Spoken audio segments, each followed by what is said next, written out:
show together for the first time since Erlan's release from prison. He discusses what life has been like on the outside. Tell people where you're living.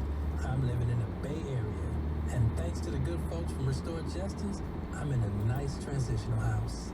And what's that like for you? It's love. It's peaceful. It's just sitting on the porch watching traffic go by. You know what's so cool? Driving up and parking in front of your house and walking up the stairs. And he's like, knock, knock, knock, knock. Right. And you're like, hey, Nudge. What up, Nudge? That's actually what you say. That's what's up. Oh, man, it's such a huge change. And, like, what are you thinking? What are you feeling? And most importantly, I have to know about what you're eating. Well, hey, you was at my first meal. That's right. We stopped at a diner. And I had to have what I've been thinking about for years. Oh, a special order. Steak and eggs. Breakfast of the champions. With toast, with a lemon or an orange. Hey man, it tastes like someone sacrificed himself for me. Just for this day. No, it's cool, man. It's alright, man. It's good. Erlan, you were in prison for a long time. Yep. And now you have the chance to do and experience and eat many of the things you've been missing out on. Yeah, I got a hella long list. Oh, I bet you do. It's places I want to go, things I want to see, I want to do. But I think one of the things that I missed out on the most was the freedom of choice. What do you mean? Well, like today, for example, I had the freedom to make the choice to take a bath this morning. Oh, a glorious bath. Epsom salt and all. Oh, wow. How long did you spend in there? Bubble bath. Straight up bubble bath. Were you there long enough that you had to add hot water? I was in there long enough till I got out wrinkled. That's how long I was in there. I got out wrinkled. What a great feeling. Beautiful feeling. Okay, so bubble baths were just one of those little things you were missing out on. But while you were getting ready to leave, we asked our colleague, Rasan Thomas, A.K.A. New York, to find out what guys inside are actively missing out on. Interesting.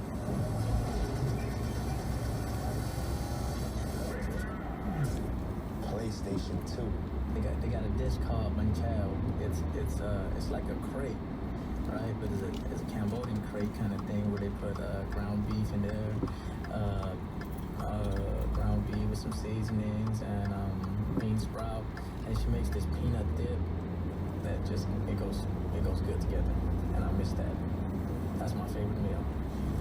Just if you just think about music, stuff I've missed out on, Before I got locked up, Taylor Swift wasn't even around, and just watching her go from a little kid to a huge star, all while I've been locked up.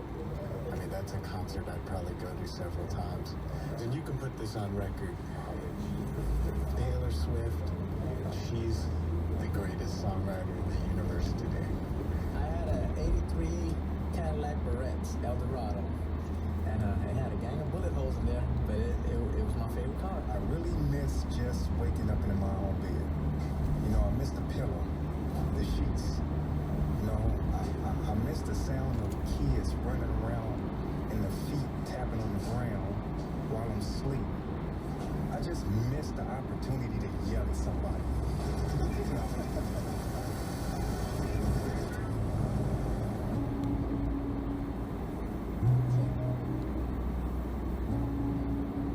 So those are some of the little things. But the big thing, and Bonnaroo was hinting at that when he talked about the noise of children, the big thing is family. Huge. What guys are mostly missing out on are their wives. Their kids, their mom. Yeah, family. You got to see your mom recently in LA.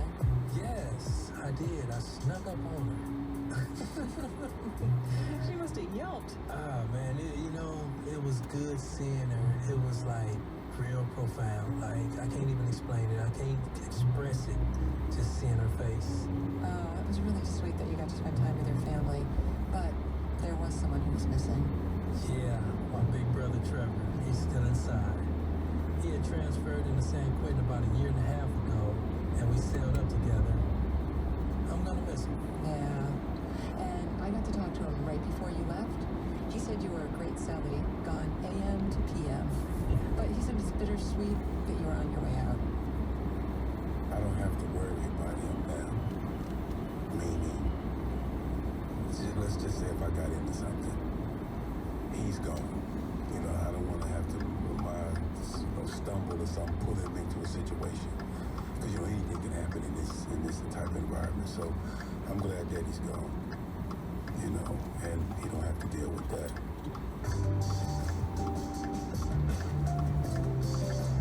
From PRX and Radiotopia, that was Ear Hustle. It's hosted by Nigel Poor and Erlon Woods. We'll be back in a moment.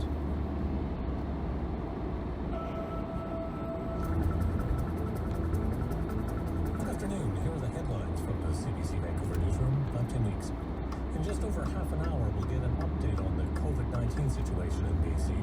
Tests revealed 86 new cases of COVID-19 yesterday, bringing the total in the province up to 970. That number is expected to increase with the new test results made public this afternoon. Provincial Health Officer Dr. Bonnie Henry is urging people to continue to follow strict health protocols because she believes the pandemic has yet to peak here. This evening, Premier John Horgan is expected to update the province on its pandemic strategy. That will be carried at 6:15. And a case of the novel coronavirus has been reported at another long-term care home in Metro Vancouver. Fraser Health confirms a staff member at Langley Lodge has been diagnosed with COVID-19 and is now in isolation at home. And one staff member and one resident of the Amica Edgemont Village Care Home have also tested positive. Vancouver Coastal Health says strict control measures have now been put in place. Taking a look at the BC weather for the North Coast, sunny today with strong winds and a high of 6. Highs around -12 with snow in the Peace region. For the central interior, sun and cloud with a high of -7. Highs from 4 to 7 with showers or flurries in the Kootenays. In the southern interior, mainly cloudy today with a high of 8. And mainly cloudy in Greater Victoria. A bit of sunshine in Metro Vancouver with highs reaching 10 degrees. I'm back. You're listening to Podcast Playlist on CBC.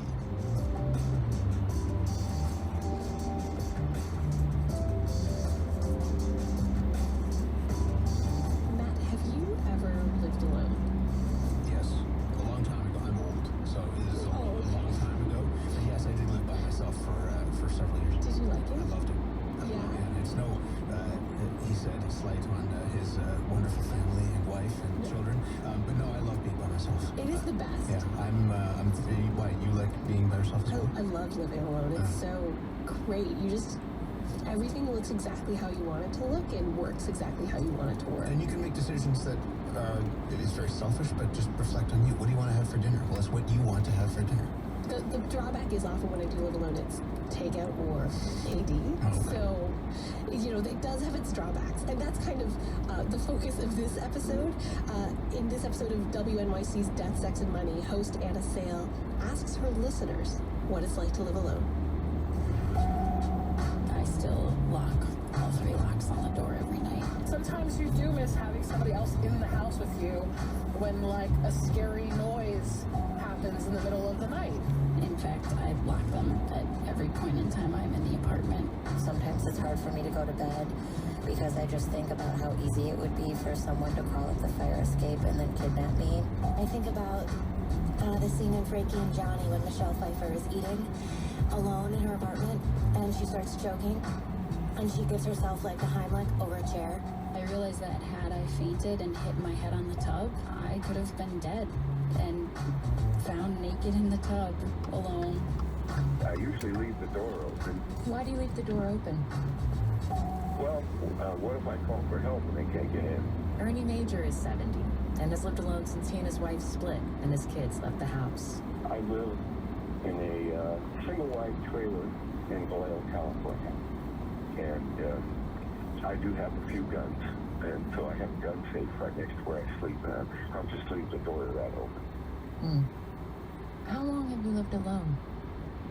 Absolutely alone. I'd say 7 or 8 years, something like that. Has its upsides. I was up till 3 last night baking and watching TV and stuff. But it's very lonely. And, that's what the dogs come in. Do you talk to your dogs? Oh, yeah.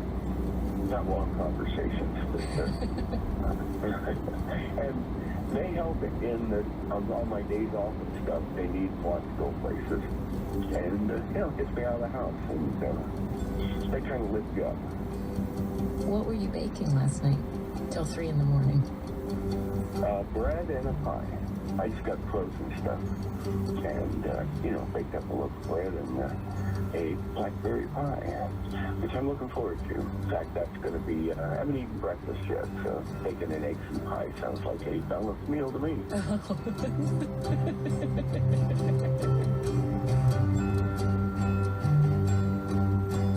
A lot of it is just the lack of judgment. When you live by yourself, you get to eat whatever and however you want. Richie Moriarty is 34. About 3 years ago, he was living in Massachusetts and married. And then his wife told him she was leaving. This was like 2 weeks after the bomb was dropped, and like all of this, my life was like changing. And So 2 weeks after you found out your marriage was going to be over. Exactly. I went back to work. I was like feeling intense financial pressure, like being faced with divorce. I was like, I gotta get back to work. So I wasn't eating, I wasn't sleeping well, and there was this one day at work where before work I went to Dunkin' Donuts. I got like a couple of donuts, and I got home at like 5 p.m. and realized like not only have I not eaten anything all day, but I didn't even eat the donuts. So, and I think at this point I got like a call from my ex, and it triggered something. So I'm like having this like terrible moment. And I was like, I just need to get in the shower and like start to stay clean. And at the same time, I'm like, I'm starving. I'm so hungry. So I grabbed a glazed donut and I ate it in the shower. I ate a glazed donut in the shower. And I don't know if that's rock bottom or rock top. Yeah. It was bliss. It was bliss.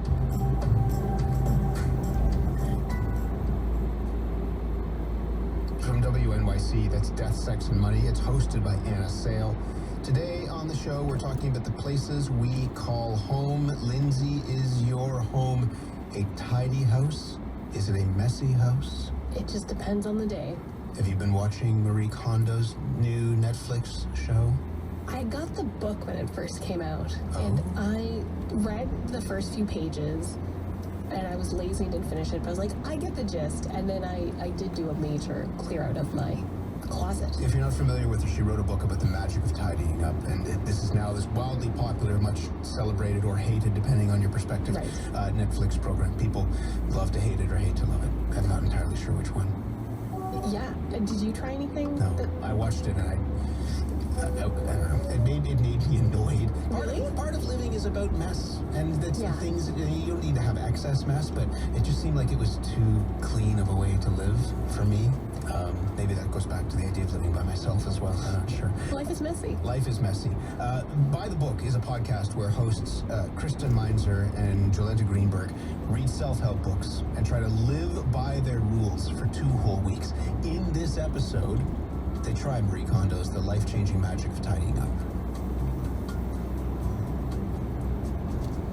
Okay, Jolenta, let's talk about our first week of living by the life-changing magic of tidying up. Let's start with you. Okay, doke.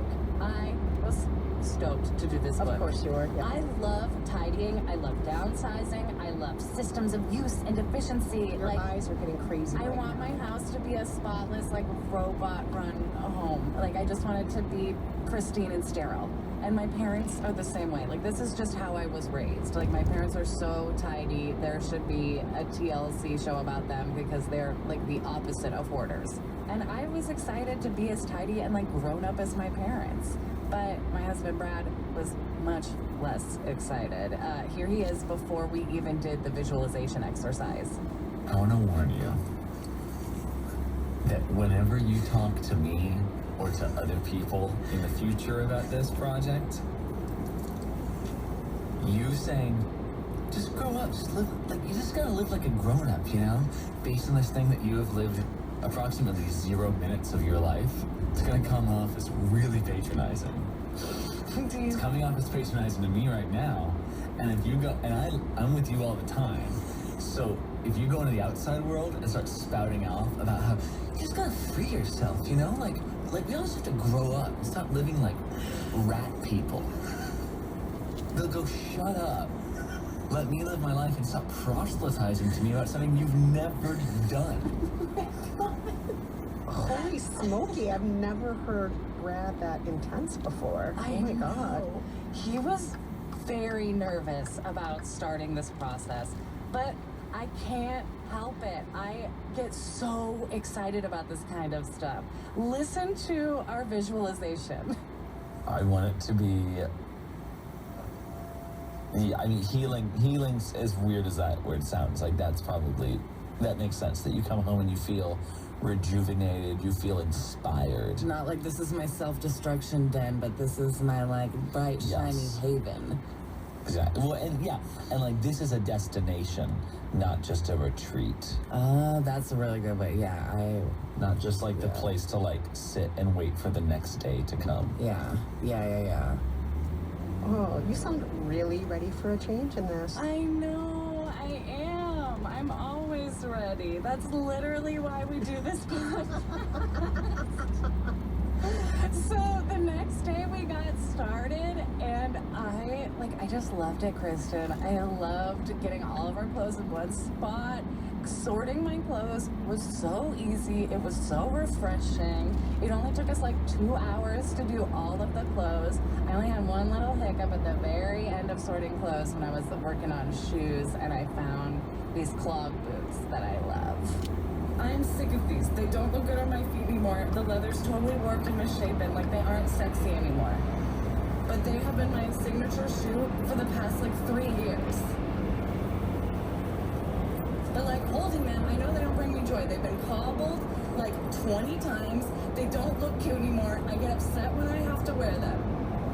But these are such good shoes, and they have meant so much to me. They've been my whole identity. Like when you think me, you think of these shoes, right? They look great on you. I don't know if I consider them a part of your identity.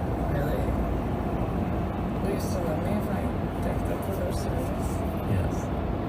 Oh my God, so you got rid of the signature boots? Are you still my friend? Of course I am. I love you no matter what horrible shoes you got by your